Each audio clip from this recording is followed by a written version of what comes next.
Hi everybody, my name is Kerry. Welcome to Mechanical Advantage, and today I'm going to introduce you to this. Now, some of you may be wondering what this is right here. It is a 1968 BMW R69S with a 1968 VW Beetle 1500cc single port engine swapped in. It turns out that these conversions used to be, well, not fairly common, but common enough in the 60s and 70s before BMW had started making larger touring motorcycles. And while there aren't that many around today, what's even more interesting is that there's very little documentation about them.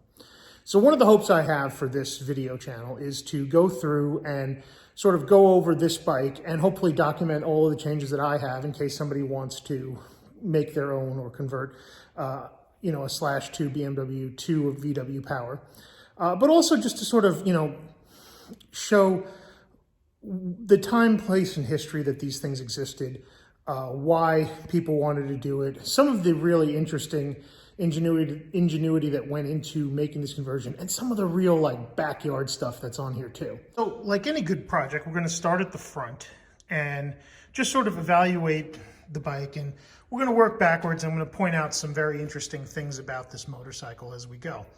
One of the first interesting things is this front end, right? So it's not a conventional telescopic front end like you see on any normal motorcycle, like these motorcycles over here, with a slider that retracts, that swallows up this chrome piece, and that's how your suspension works.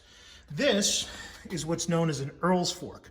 And it works similar to how the rear end of the motorcycle works. You have a stanchion, you have a pivot, a swing arm, and then a shock absorber.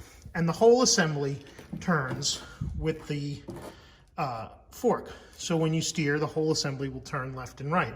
What's particularly interesting about this, because it's a BMW, is, let's get in here and I'll show you. You'll notice that there are actually two shock positions. There's an upper hole right here, I don't know if you can see that, and a lower hole where it's bolted into. Now, these bikes were designed post-World War II, right around 1955, and manufactured from 55 to 69. And one of the things that they were meant to do was to get Germany back on its feet transportation-wise, following World War II and all the war reparations that they had to pay. So these bikes were initially set up to run sidecars as well as to run as a solo outfit. So when you have a sidecar, you would adjust your shock to up here, and that would change your rake and trail to be more suitable for tugging a sidecar.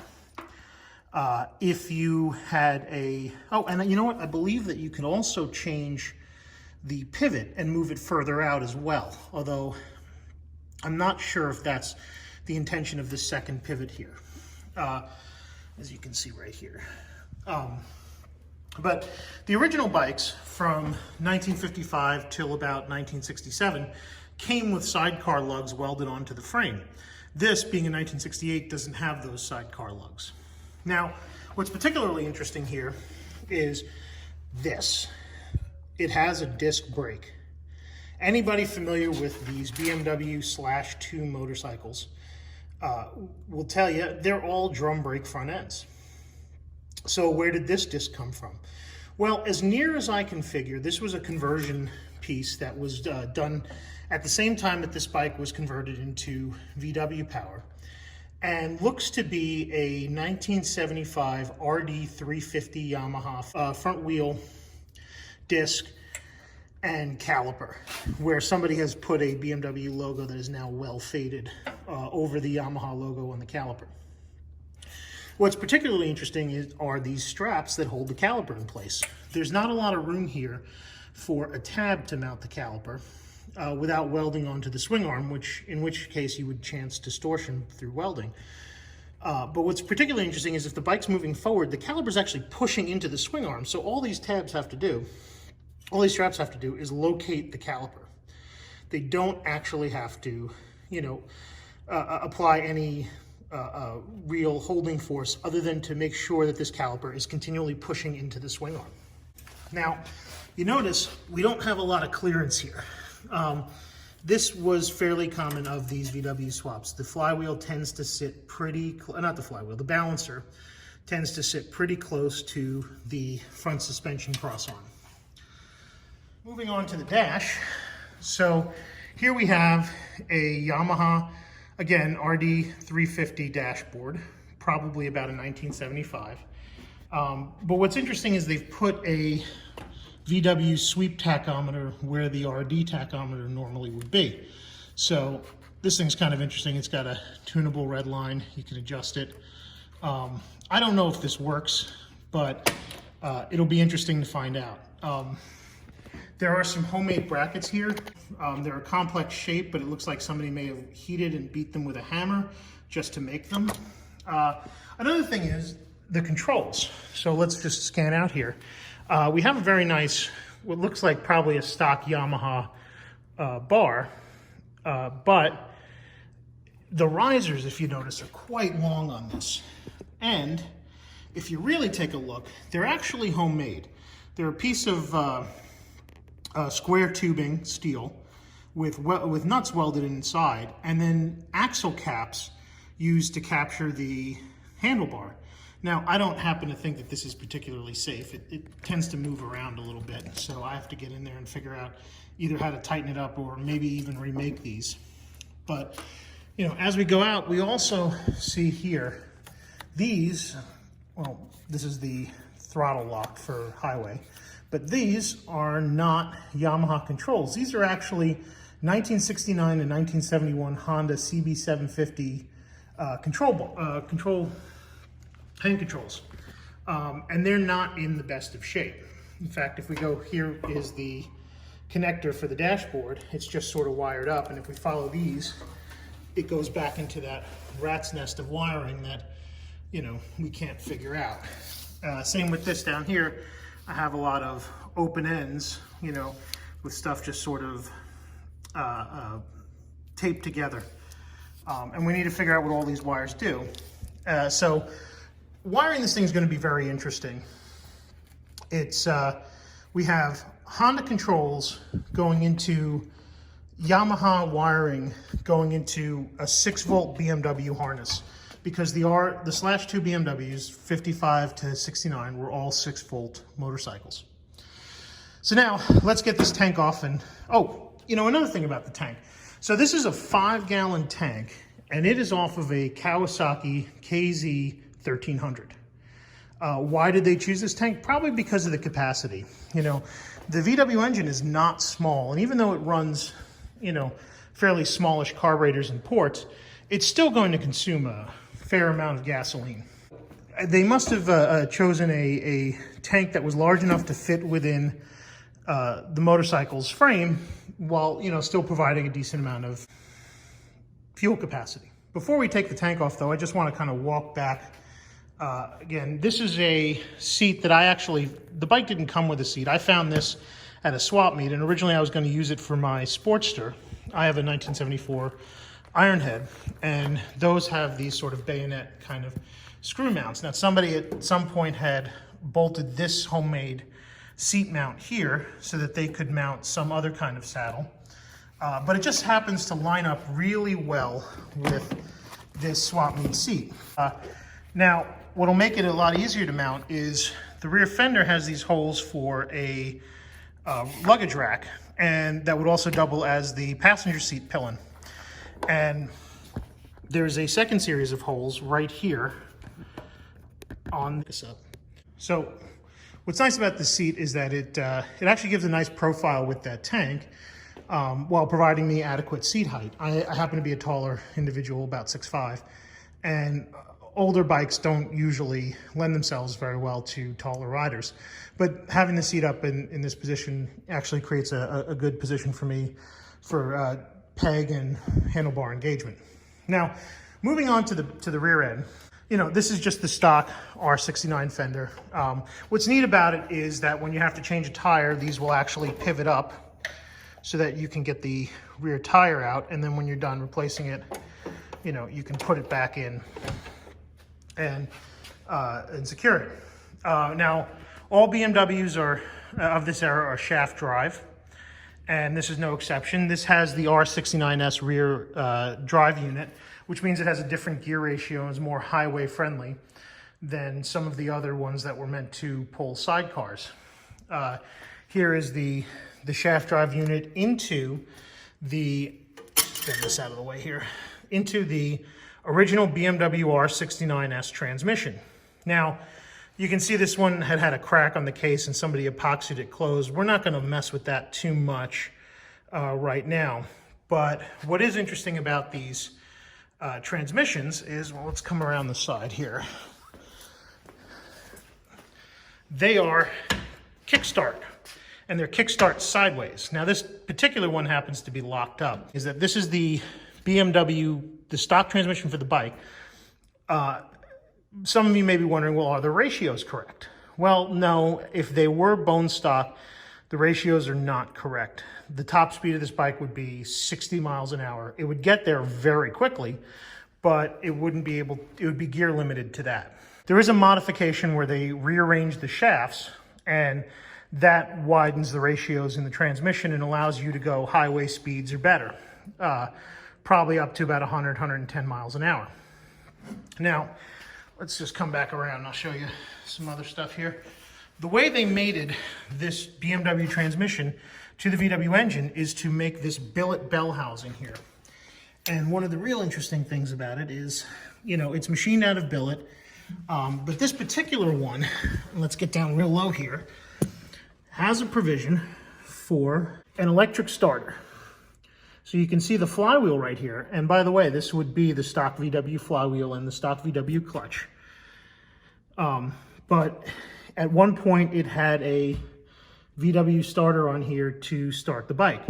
Now, very few of these bikes, especially conversion ones, were electric start. Most of them were kickstart because the electric starter in a stock VW goes into the transmission bell housing.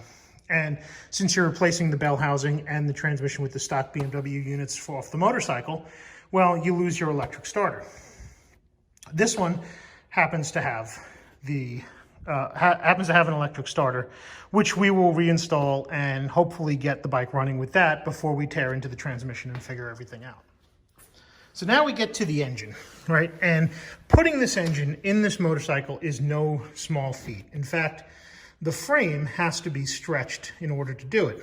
So one of the things that you can see down here is, you know, right where they stretch the frame. So here is where the normal BMW frame rail would, and it would continue straight forward on this latitude. And here you can see they welded in an elbow to clear the VW engine. And that goes all the way down along the side of the engine. They've also built a cradle because if you can see right here, it's this strap steel in 2 points that's used to go across the bottom of the engine to hold the bell housing in place. Now we come around to the front and you can see they've also added a structural mount here where the frame rail was stretched, and they stretched the bottom tubes out to come and meet the, they stretched the bottom tubes out here to come and meet the, they just sort of spread them apart to meet the widened BMW frame rails. The engine still retains its stock heat exchanger. These are air cooled, but they do rely on oil to cool them as well, and there is an oil cooler attached to sort of help regulate temperature. It's a single port engine, so the ports aren't very big, and they have this homemade tube here to attach it to, these are Honda CB350 carburetors. And then there's another homemade attachment to attach to where the stock air box would be. So here's where the stock air filter would have gone into place. Just sort of move that away. It would be a round dome right here. And then the battery would be right here. Now this is obviously homemade because I don't think they used a lot of wood in manufacturing these motorcycles. We're going to be redoing all this when we redo the wiring, and I'm going to work on finding a smaller pancake filter, maybe something from a hot rod, or smaller carburetors to just sort of work as a filtration system. A lot of people just put cone filters on here, but I don't think that that really helps much out. Now, many of you are looking at this carburetor going, oh, that's not a very big carburetor. Well, despite the fact that it is a 1500cc engine, the ports are really only about this big. I mean, this is thin wall tubing. It's not very thick. So it's not sucking a lot of air and fuel, right? Now, another interesting thing are these exhaust boxes on the back here. Now, they look particularly cool. They're made of cast aluminum, and this particular one has Willis cast into it. Now, Willis was one of the manufacturers of these conversion kits.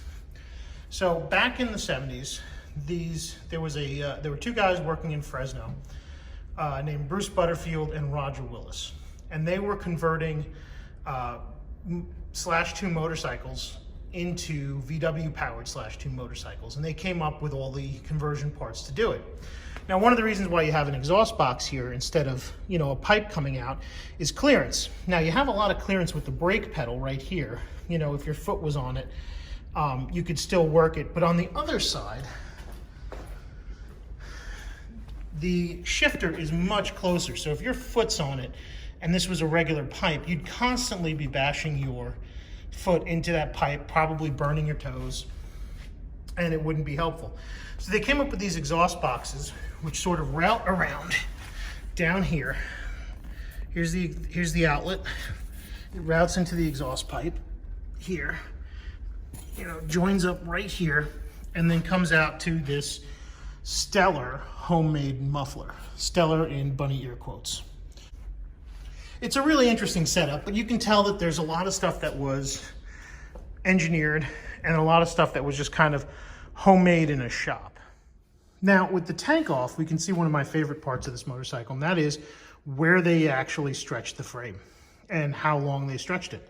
So they had to cut the frame right here and move it out, and they, you know, just would insert a metal slug right here and weld it in. Well, you can see it doesn't exactly, you know, go straight up.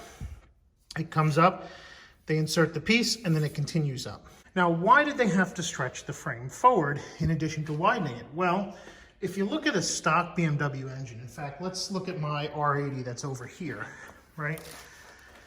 You can see that the engine case is narrow, and it fits between the frame rails, and the jugs come right up to the frame rail here. Well, with the wider VW engine right here, you can't really, you know, I mean, these are up as far forward as you can, but you can't really run these back, right? So they had to position the whole front of the bike much more forward just to clear the engine case, which does, you know, you couldn't really wrap around that. But also, you know, just to get the stretched motor in. Overall, in terms of length, the VW engine isn't actually that much longer than the stock BMW engine it replaced. It's certainly wider, but I don't think it's that much heavier either, to tell you the truth. It does just about triple the torque output. I believe those old, the old 600cc twin that came in this bike stock probably made about 40 horsepower and maybe 30 something foot-pounds of torque. And this makes about 50 horsepower by the book and 70 something foot-pounds of torque. So it's a pretty significant upgrade, especially if you're looking to pull a sidecar. But what's interesting about this one, since it doesn't have any sidecar lugs, it was never a sidecar tug. It was always a solo motorcycle. Now, you can see the rat's nest of wiring that we have in here to sort out. Here we have the throttle cable, which is a 2-1 CB350 throttle cable. We have parts of the original /2, the R69S harness. We have wiring that's run from the this front rat's nest box all the way through the bike. We have what I believe is a turn signal flasher here for the front, even though there are no front turn signals. And what's interesting is we also have a turn signal flasher in the taillight housing for these Yamaha turn signals that are mounted on the back. Yeah, these did not come with the motorcycle, with the R69S. These are off that later Yamaha. We have the points distributor right here, which actually looks pretty great. You know, I've popped this off before, and the set of points inside look pretty clean. There's no corrosion. We have a chrome generator. This is not an alternator. It's the standard generator for a 12-volt Volkswagen. 68, 69 Beetles were 12-volt. Preceding generation Beetles were 6-volt. And we have a chrome coil as well. Now, I don't think we have spark on this, but I haven't been able to put a battery to it to test it just yet. And there's not a lot that I can do to turn this engine over because I have a jammed kickstarter and no electric start on it. Now, how do I know it turns over? Well, I put it in 4th gear and I rotated the back tire and I was able to see the engine rotate, especially with this balancer on the front here. So I know it turns over, and the next objective is to get spark, and then we get oil, and then we'll rebuild these carburetors and try to fire it up. And once we know it runs, you know, we'll start repairing what we can. We're going to end up rewiring the entire motorcycle and probably rebuilding the final drive as well. Oh, something I didn't talk about, these plunger shocks. So this is the standard /2 frame from 55 to 69. And these shocks have a lever adjustment so that you can adjust preload on the rear shock absorber. Now they are a spring over dampener style shock, what car people call coilovers, but what most motorcycle people just call shocks. Oh, also as part of this conversion, you can see that they've added some stabilizing mounts up here to sort of tie the frame together. And what's interesting about this bike also is a lot of the frame has been molded over with Bondo and fiberglass, just to sort of hide the joints. I have to imagine this was done probably because, you know, this was done in an era when it would have been an oxyacetylene torch instead of a MIG welder. And the welds probably aren't that pretty, although some of the Bondo has flaked off here, and we can kind of see where the weld has been ground down. And it doesn't look too bad, you know.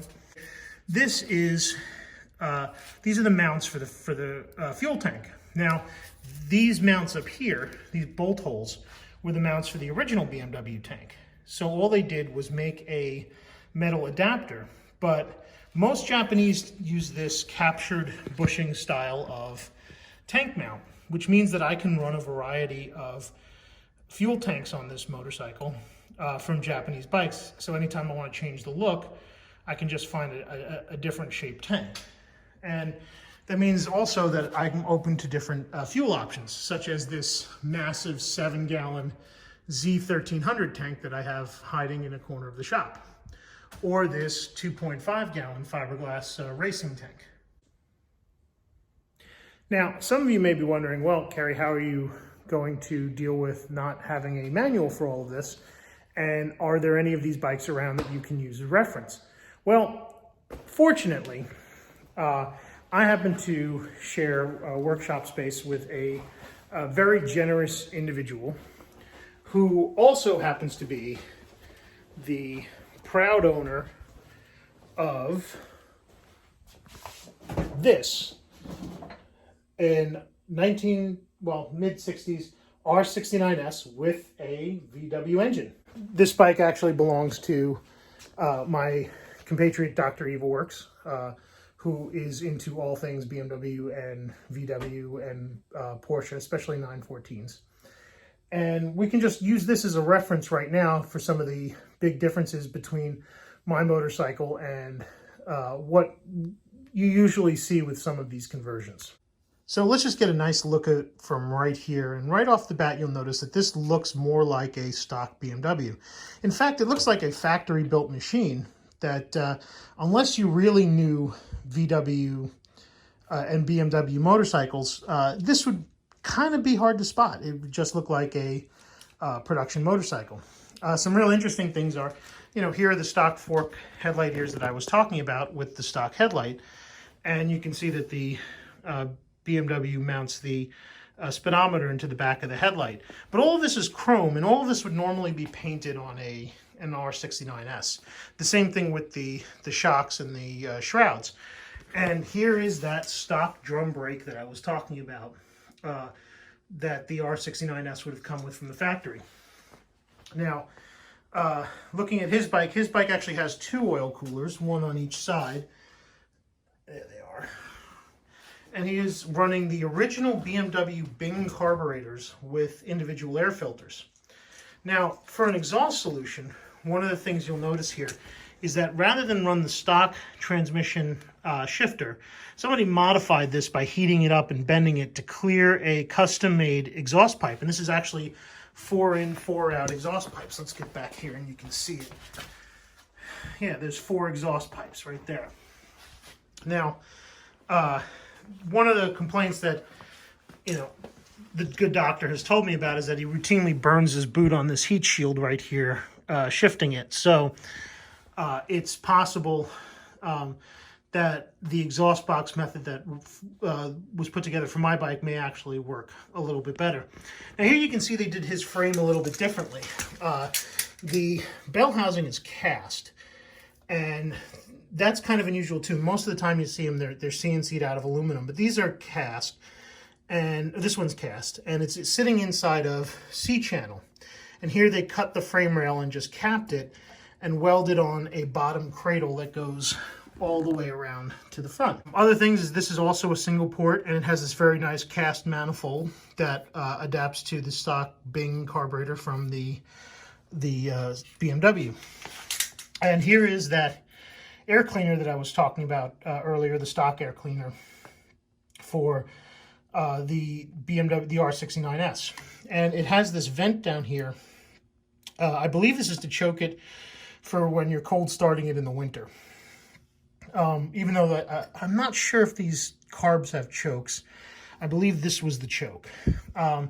Here we have a very small battery. This does not have an electric start, and I believe it's still 6 volt. I don't believe it's been changed over to 12 volt yet. But pretty much the same. Here we have the stock seat for the motorcycle and the stock tank, which is in very beautiful shape. Something interesting, this is the stock fender up to that junction where the hinge was, but somebody cut off the back fender to make it sort of custom, and this is one of those, they call them limp dink taillights. Dink is a stand-in for another word. A lot of British motorcycles use this in the 50s. They're cast aluminum. You can buy aftermarket ones all over the place. They're quite nice. It's a good custom piece. So there are little custom touches on this. I especially love the megaphone exhaust. The chrome center stand also. They really, went through and built a nice hot rod out of it. Especially here's the chrome top clamp. Normally these are painted, and these are the stock bar mounts, which are much different from my high-rise bar mounts, which clear the tank when turning. So, a couple other interesting things. These turn signals would have been stock for the later models. I don't remember the year of this bike specifically. It's, I think it's mid-60s. And you can see all the stock BMW switch gears in place. And the Magura throttle that most BMWs come with. And also the headlight mount rear view mirrors. So this bike is a good reference for certain things. There are some really neat little custom touches on it too. Like I said, these exhausts, but also this clutch pull right here. So here's the clutch arm for the back of the transmission. And instead of just having the cable go directly into it, it has this little chain and a pulley that it uses to lever, to add leverage. And it makes the clutch engagement really light. In fact, and these are also, you notice that this is before the era of having the little ball dinglies on the end for the levers so that your hands don't slip off. But this has a nice smooth clutch engagement. But overall, this is the kind of condition that I'm looking to get towards with my own project, with the 68 in the other room. And hopefully we'll get there. So next week, hopefully we'll get the starter in place, we'll get the engine turning over, we'll start checking for spark in all the different holes, and make sure that we can start this motorcycle. I'll also go over some interesting parts that I thought were custom made, but turned out to be actual repurposed off-the-shelf pieces from other places. So don't forget, like, subscribe. That's enough of me rambling. Hope to see you next time.